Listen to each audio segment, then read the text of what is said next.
భాద్రపద మాసం శుక్లపక్షం చవితి నాడు వినాయకుడు అవతరించాడు. అందుకే ఆ రోజున మనం అందరం వినాయక విజయోత్సవాన్ని జరుపుకుంటాం ఎంతో భక్తి శ్రద్ధలతో. విఘ్నాలను తొలగించేవాడు వినాయకుడు. అలాంటి వినాయకుడికి విఘ్నేశ్వరుడు అని ప్రసిద్ధి కూడా ఉంది. ఏ శుభకార్యం జరిగినా, ఏ హోమం జరిగినా, ఏ పూజ అయినా, పెళ్ళైనా, ఎలాంటిదైనా కూడా మనం వినాయకుడికి మొదట పూజ చేసే అన్ని పనులు స్టార్ట్ చేస్తాం. ఎందుకంటే వినాయకుని పూజ చేయడం వల్ల ఎలాంటి అడ్డంకులైనా తొలగిపోతాయని ఒక గొప్ప నమ్మకం.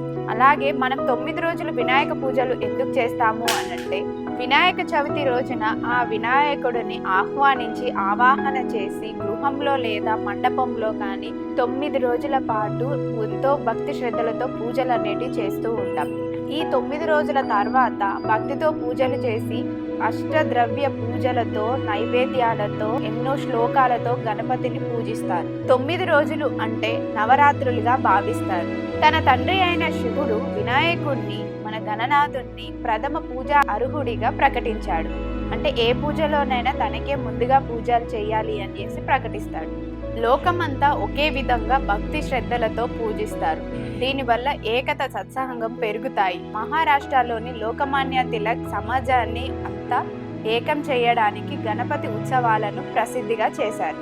తర్వాత ఇదే దేశవ్యాప్తంగా పెద్ద సంబరంగా మారింది. మనం ఏ పని మొదలు పెట్టినా అడ్డంకులు అన్నీ తొలగిపోతాయి. అడ్డంకులు అన్నీ వాటంతట అవే తొలగిపోవాలి అని గణనాథుని పూజిస్తాము. భక్తి, కర్తవ్య నిష్ట, తల్లిదండ్రుల ఆజ్ఞ పట్ల నిబద్ధత ఇవన్నీ గణపతి జీవితం మనకు నేర్పిస్తుంది. గణనాథుని నిమజ్జనం చేయడం అంటే, నీటిలో కలపడం అంటే భగవంతుడు శాశ్వతుడు, ఆయన ఎప్పుడూ మనతోనే ఉంటాడు అని ఒక నమ్మకం. ఈ నవరాత్రులలో చంద్రుణ్ణి చూడకూడదు అని ఎందుకంటారో తెలుసా? ఒకసారి వినాయకుడు తన వాహనమైన మూషికంపై విహరిస్తూ ఉండగా అనుకోకుండా ఆయన జారి కింద పడిపోతాడు. ఈ దృశ్యం చూసిన చంద్రుడు హేళనగా నవ్వుతాడు. అది విన్న గణపతి కోపించి చంద్రుడిని శపిస్తాడు. ఇకపై నిన్ను చూసిన వారికి ఆపదలు, అడ్డంకులు, ఆరోపణలు తప్పవు అని శపిస్తాడు. చంద్రుడు భయపడి వినాయకుడిని క్షమాపణలు కోరుకుంటాడు. గణపతి కరుణించి శాపాన్ని తగ్గిస్తాడు. భాద్రపద శుక్ల చవితి రోజున మాత్రమే నిన్ను చూసిన వారికి ఆపదలు కలుగుతాయి, మిగతా రోజులలో ఈ శాపం వర్తించదు అని కరుణిస్తాడు. చంద్రుణ్ణి చూడకూడదు అని ఒక నమ్మకం ఏర్పడింది.